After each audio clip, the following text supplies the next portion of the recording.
Day 23 it's 30 days of love. Where are you looking for people to give you answers versus where are you actually applying things that you're learning and doing that work for yourself in your life?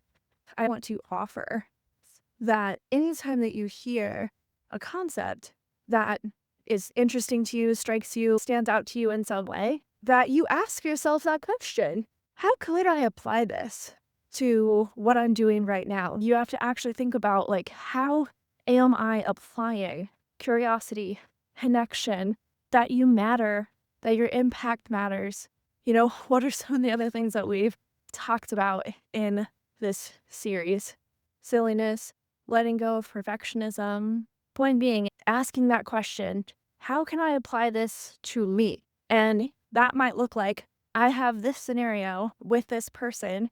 What if I got more curious about that? What would it look like to come from love? What if I let go of being a perfectionist and stop trying to figure things out and like actually ask more questions and gave up my assumptions or set my ego aside? What would it look like coming from more humility? Like, actually actively asking yourself those questions.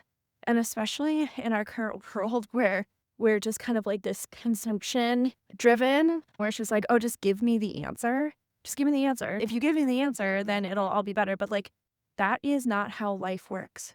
Life does not work by people giving you the answer. There are very, very few answers in life. And I talked about that inside of Love is the Answer. That's why I put a question mark on that when I made that video, because it's like, there aren't any answers. There's really just, how are we learning and discovering and applying and making mistakes and then learning from that and then doing better and continuously growing. That's what there is. There is no answers. There is just learning, discovery, and growth and doing your best and giving each other the benefit of the doubt. That was another video. All right. I love you. We're all in this together. And I will talk to you tomorrow.